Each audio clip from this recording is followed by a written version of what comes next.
Hey, it's Wimpy. Here's a build. It's a faith build with a little bit of strength, a little bit of dex, some various spells, but it's mostly focused on guard counters. Guard counters are not particularly good, but there's a lot of things you can do to try to make them better. You can see here I'm using the Great Shield Talisman and the Curved Sword Talisman for, I think, 20-ish%, I don't remember. And I'm also using the Deflect tier because you can stack additional damage if you use the Deflect tier correctly.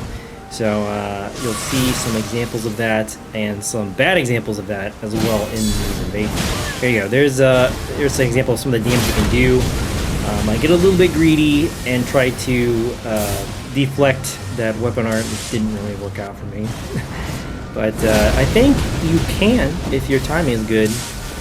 There's something you shouldn't try, like jumping attacks from ultras. You maybe shouldn't try. There's another good poke. I'm using the Sword Lance here because the Sword Lance has really good guard counter damage and also hyper armor on its guard counter. Not every weapon gets hyper armor on guard counters. It's specific weapon classes, and I like the Sword Lance and the Lance guard counter because it's pretty quick. Generally, guard counters, one of the reasons they're not particularly good is that they make a really loud sound and they're slow. Which just announces like, hey, I'm about to do a thing, you better not be there when that thing is happening, right? But in situations like this, where they just swing into you, I can safely rely on the hyper armor to see me through and to let me do that damage. But your mileage will vary. So he just presses R1 again, and I'm already queuing up my guard counter.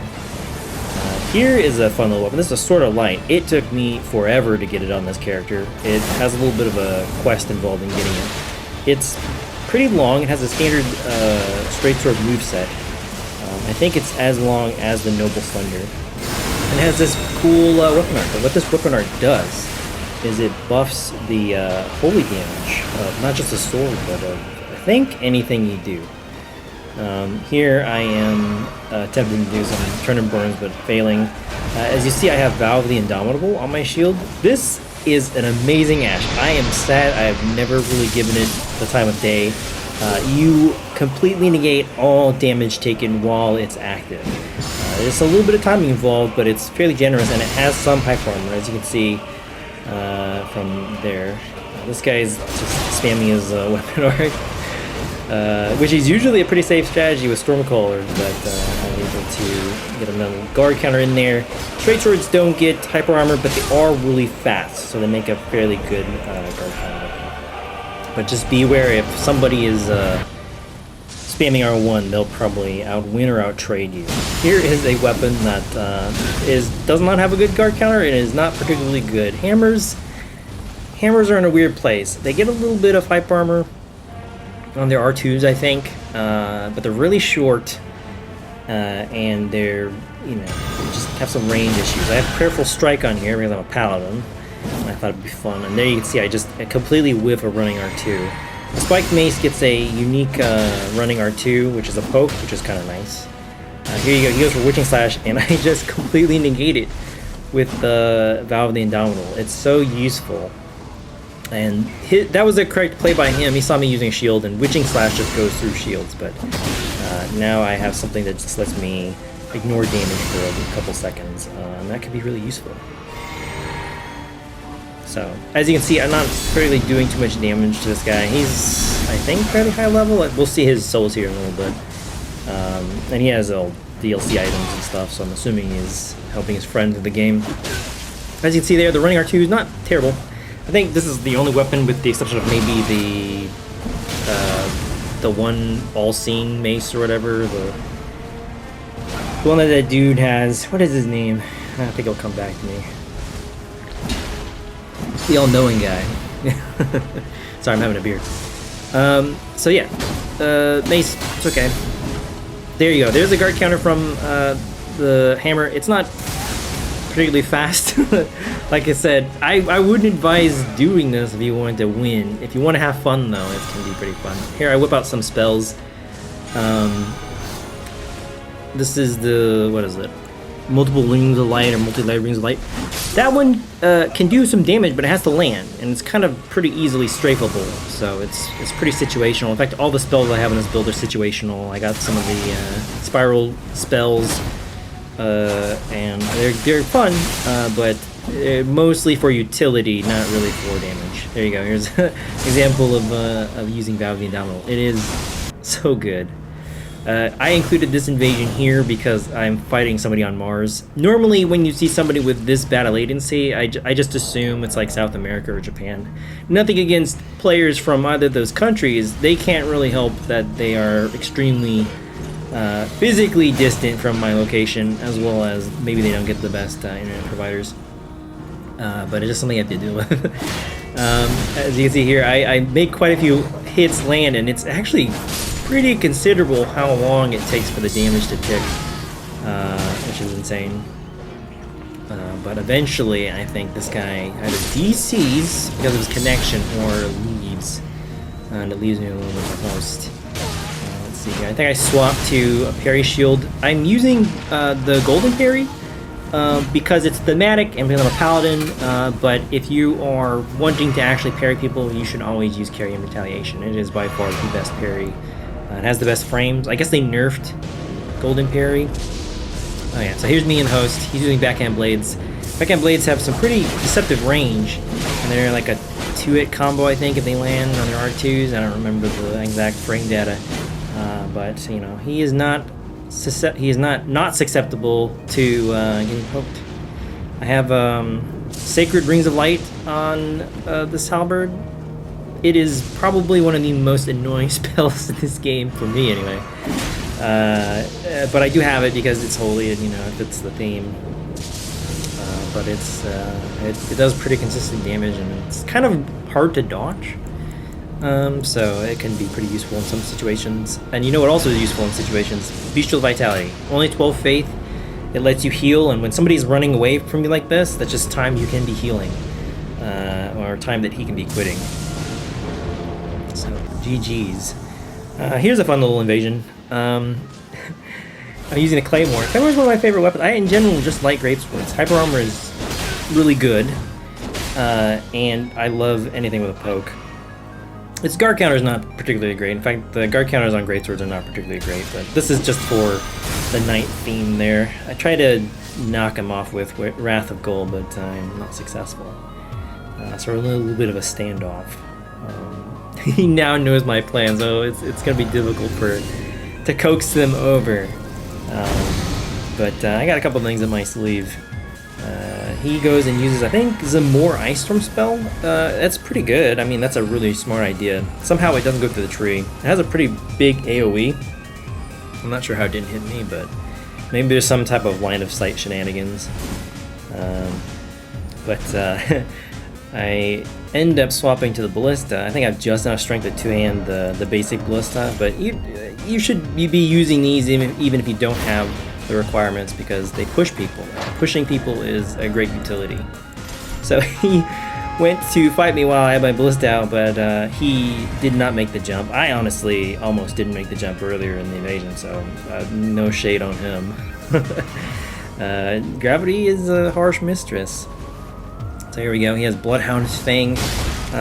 Here we go. Another good use of the Indomitable is to counter attacks that you know are coming. So yeah, it's my Ash or spell of the week. You know, it's super fun. There's an invasion where I straight up run away. You know, discretion is the better part of valor, and you'll see why here in a moment. I'm finding these two, and just looking at this guy, I'm like, he's probably fairly high level. I see he has a parry shield out, so I swap to the Knight's Greatsword because you can do some pretty sick combos off of a jump, and jump attacks cannot be parried, so it's a good thing to do here. Here's one sign here, is he just full heals off of heal from afar. So I bait them up here to the dragon. Now you gotta be careful with this dragon. He can do damage to you as well as the host and summon, so just gotta be mindful. I think he gets me here a couple times. I was not doing any damage to this guy. He critted me, he backstabbed me with that axe and did a bajillion damage. So that's kind of a key indicator to me that I shouldn't mess with him that much, and I should practice some hit and run tactics. Nothing wrong with that. Maybe that's not really becoming of a paladin, but you know, it is a tactic for survival. And the teabagging is not becoming of a paladin either. I kind of broke character here. But yeah. Let's see here. Oh, this was a fun little invasion. These guys were really aggressive, which is always appreciated. And one of them wanted to 1v1. You'll see that later. So Knight's Greatsword combos. You can actually do a lot of these combos with just normal Greatswords. But you gotta like unlock and you have to hit somebody on the last frame of the first attack, and then you have to unlock and turn and hit them on the backswing, and it's a little contrived. But the Knight's Greatsword, I believe, is a little easier to just pull off of a jumping R1, and you'll see that here in a second. So this fella here is gonna go attack me and just do a neutral jump. 2 R1s. He probably could have rolled the second one, but he was attacking, so he kind of locked himself into that, and then he gets killed by that AoE. Here's the emoting the other Phantom. This is pretty neat. I swapped to a parry shield here in a bit because I see that you're using a twin blade, and twin blades are pretty consistent to parry if they're doing the running attacks, because they hit multiple times, and if you have a little bit of poise, you can just kind of poise the first hit, and by then your parry animation will already start up. But he goes for the weapon art. We're just having a little back and forth here. But unfortunately, the host has to deal with the boss by himself. In general, if you're going to be a summon, I think you should be helping out the host. I guess you could say he was helping the host by fighting me, but he was also just kind of standing there for a moment. This was fun. I said I wanted a parry, and my very next invasion I got one. No, kind of a setup parry, not really. He was just R1ing off of a jump, if you can predict that. I go for a backstep there, but I don't land it. This was a super fun invasion. These people, at least the host, kind of knows what they're doing. The summon, not so much, but here's a good example of how to invade with a straight sword. You know, I never really messed with straight swords too much in Dark Souls 3 because everyone used the dark sword, and I kind of wanted to be different. You know, I'm not like the other PvPers. I don't use a straight sword. I don't have a straight sword in my pocket for chase down, you know. But the short of it is, well, don't go for guard kills unless you have a build centered around it. But always be attacking. Straight swords don't do a lot of damage, but they do enough, and they're quick. So it's useful to attack. Throw out some R2s. R2s do like a level 2 hit stun, which is good for setup parries and for getting people off of you. And they can do some decent damage in there. So the host knows a little bit more than the summon, and we're just having a nice little back and forth here. I have in mind I want to parry him. But before I get to that, we spar a little bit. You know, he has a healing thing from his physic on right now, and is healing, and I'm healing, so I don't feel particularly guilty about what I do later. And you'll see. So I almost get in there, but he manages to get a heal off. So I'm out of heals. You see here. Here's an example of just having some good spacing. See, it'll turn there into an R2. Go for a parry, don't quite make it. He's recovering quite a bit of health of this, so I jump down here to retreat, and I also use Beast Shield Vitality. I shouldn't say also, he's using a Physic tier, I'm using Beast Shield Vitality. But it's enough. Right now, I would really want to bait out a running attack, because I figure I can parry it. And there he goes, he finally running attacks me. I'm able to parry and kill him. I think when you riposte, I think it ignores resistances. I'm not really 100% sure on that. But if you have a sword that does split damage but does a lot of damage, you can absolutely do amazing crit damage. Here's another kind of sketchy latency situation here. I'm just start taking damage that I'm not seeing it on the screen. These people, and that sounds really accusatory, these players, I think actually are from Brazil. At least the summon is. So I got a safety roll out of there. Even if you think you're safe to run, you should always roll in those situations. You just never know the quality of the net. I go for Wrath of Gold here, but he actually manages to roll it. So I retreat further into the mine. For some reason, the summon leaves. He didn't DC. Well, maybe he DC'd, I don't know. But it actually just straight up leaves, according to the message. I swapped to the Knight's Greatsword, just I wanted something that can do a little bit of damage. I have Sacred Blade on because if you get some R1s, you can actually pseudo combo into Sacred Blade, and there's a lot of good damage. And it's generally just anything, any Ash that does that particular move, like what is the other one? The Frost one as well will also have that combo. So it's always useful to have, and it looks cool, you know, and it's lore appropriate. Here's a fun little invasion. I always have some type of method to deal with Great Shields, be it a weapon that attacks through them, or something with Kick. If you don't know, Kick does a lot of posture damage, and if somebody's holding down a Great Shield, it will usually break their posture. I think I over here. Oh, battling down roll for some of those spells. So yeah, definitely keep Kick equipped on something. This dagger is just light enough I can offhand it, and it's enough to one-shot him. Here again, I'm using the Sword Lance. The Sword Lance actually has it's R2 as a combo. Like if you R2 and R1, I think it's a true combo. But it's kind of hard to land, at least for me anyway, because R2 is very slow.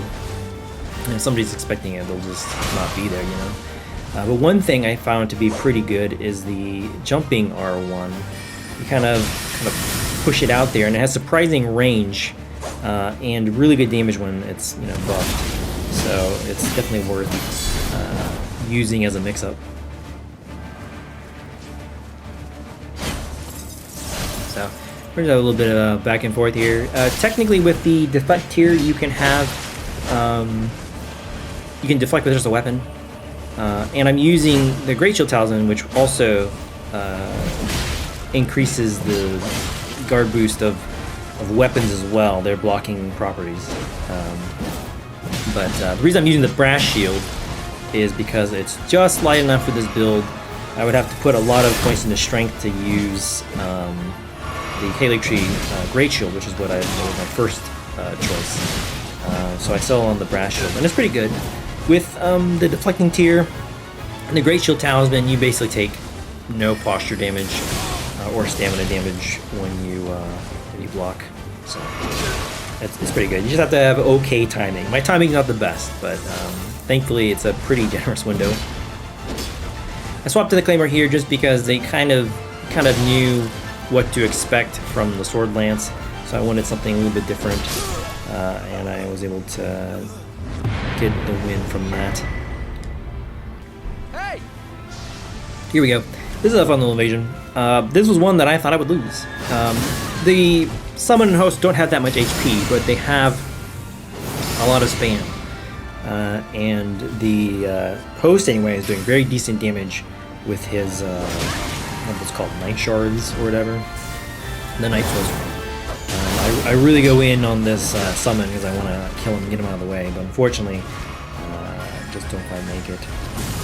I had to really respect the Night Comets, or Night Shards, or whatever those are called, because they do a lot of damage. Anytime you get in this situation, you have some like geography that you can use to advantage, definitely do so. Here we go, I use Valden just to try to get some breathing room, but he comes in there. I go for a backstab, I don't know why, it was really dumb, but somehow I managed to avoid the projectiles and get a heal in. Thankfully, for me, the summon was just spamming R1, and so I was able to finish him off with my straight sword here. This is the McKellen straight sword, which is it's okay. It's got a pretty neat R2, and it has it's like an uppercut, sort of. I think I try to hit it here, but he was able to roll it. But other than that, it's a straight sword. When buffed, it does okay damage. I think I prefer the Sword of Light, but it's, you know, this isn't half bad at all. So yeah, I did not expect to win this invasion. I think this is an example of, you know, keeping your cool. There. He's dead. GG's.